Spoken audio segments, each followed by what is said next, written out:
नमस्कार साथियों, स्वागत है आप सभी का आपके अपने YouTube channel DS computer guide में। तो साथियों, हरियाणा सरकार का एक नया पत्र जारी हुआ है देर शाम कल। तो बहुत सारे चयन कर्मचारी साथी हमारे असमंजस में पड़े हैं कि अभी तक जॉब सुरक्षा एक्ट लागू नहीं हो रहा और ग्रुप डी के जो न्यूली पोस्टेड एम्प्लॉई हैं, जो पेपर देख करके अपनी नौकरी ज्वाइन करने के लिए वेट कर रहे थे, उनको सेंट्रल अलॉट किए गए थे, लेकिन अभी तक उनकी ज्वाइनिंग नहीं हो रही। अगर हो रही है तो उसका जो खमियाजा है चिकन कर्मचारियों को भुगतना पड़ रहा है, क्योंकि उनको जो सरप्लस हो जा रहे हैं चिकन कर्मचारी, तो उनको रिलीव किया जा रहा है। तो ये गलती किसकी है साथियों, और इसका एडजस्टमेंट कैसे करना है? सरकार द्वारा एक नया पत्र जारी किया गया है, तो अधिकारियों की गलती है और भुगत रहे हैं चिकन कर्मचारी, और सरकार की भी इसमें किरकिरी हो रही है। तो गलती जो है अधिकारियों की है, तो कैसे एडजस्ट करना होगा, किन किन को कैसे कैसे ज्वाइन करवाना होगा और किन को बाहर करना होगा, किन को नहीं करना होगा, पूरी जानकारी इस वीडियो में आपको दी जाएगी। तो वीडियो के अंत तक बने रहिएगा साथियों, पूरी खबर विस्तार से आपको समझाने का प्रयास करेंगे। तो सबसे पहले निवेदन करूंगा साथियों, जो भी साथी चैनल पर पहली बार आए हैं और वीडियो को देख रहे हैं तो चैनल को सब्सक्राइब जरूर कर लें साथियों। देरी ना करते हुए सीधा आपको मुद्दे की बात बताते हैं साथियों। सरकार द्वारा 2023 में और 2024 में सभी विभागों से रिक्त पदों की जानकारी जो मांगी गई थी और विभागों को आदेश दिए गए थे, तो आपको पहले तो वो पत्र भी दिखा देते हैं साथियों। यहाँ पर आप देख सकते हैं, ये 20 जून 2024 का पत्र है, human resource department common cadre 1 branch का। तो यहाँ पर कहा गया था कि regarding fill up the vacant post and district wise requisition for common cadre group D new recruitment. तो यहाँ पर ग्रुप डी कर्मचारियों की जो रिक्त पद हैं उनकी जो स्थिति जानने के लिए पत्र जारी किया गया था, और ये 31 जनवरी 2024 को regarding creation of portal for all head of the department to fill vacant seat and district wise requisition for common cadre group D new recruitment. यहाँ पर भी 31 जनवरी को जो ग्रुप डी की सभी विभागों के जो हेड हैं डिपार्टमेंटों के वैकेंट पोस्टें फिल करने के लिए, सीटें फिल करने के लिए पोर्टल पर जानकारी मांगी गई थी। recruitment.group.d.cs हरियाणा ये साइट थी। तो इसी के दौरान साथियों एक पत्र और जारी हुआ था, जिसका हम बता देते हैं आपको। उस पत्र में क्या था? उस पत्र में साथियों ये था, हमारे पास पत्र अभी अवेलेबल नहीं है, लेकिन हमने पढ़ा है क्योंकि हमारे विभाग में पत्र आया था मेल के माध्यम से। तो उसमें ये लिखा गया था कि जो ये जानकारी है, जिस भी विभाग में पोस्ट खाली हैं ग्रुप डी की, कितनी वैकेंट पोस्ट हैं और कितने कर्मचारी कार्यरत हैं, तो उनमें ये स्पष्ट लिखा गया था कि जहां पर किसी भी विभाग में एचकेआरएन के माध्यम से कर्मचारी तैनात हैं, उन पोस्ट को वैकेंट ना माना जाए, उन पोस्ट को खाली ना माना जाए। तो यहाँ पर सबसे बड़ी गलती करी है अधिकारियों ने, डाटा भेजने वाले कर्मचारियों ने। और डाटा भेजने से पहले अधिकारी के साइन होते हैं, जो उस विभाग का, उस ऑफिस का अधिकारी होता है जहाँ से डाटा भेजा गया है।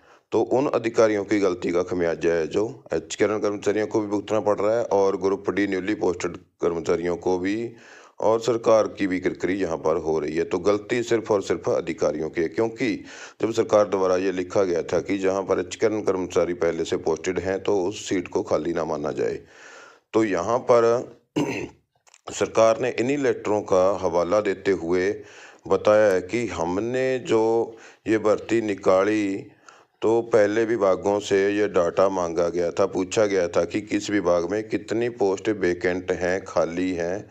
तो उसी के अनुसार आगे ग्रुप डी की भर्ती निकाली गई थी। तो वो लेटर भी जो देर शाम पत्र जारी हुआ, उसके साथ सरकार द्वारा वो पत्र लगाए गए हैं इस चीज़ को दिखाने के लिए कि हमने डाटा मांगा गया था, तो जैसा आपने डाटा भेजा था उसी के अकॉर्डिंग सीटें सैंक्शन करते, जो सैंक्शन थी उनके अकॉर्डिंग ही खाली पोस्टों का ब्यौरा देखते हुए ग्रुप डी की भर्ती निकाली गई थी और अब उनको ज्वाइनिंग देनी है। तो आपको इसका जो है हिंदी वर्जन में दिखा देते हैं साथियों।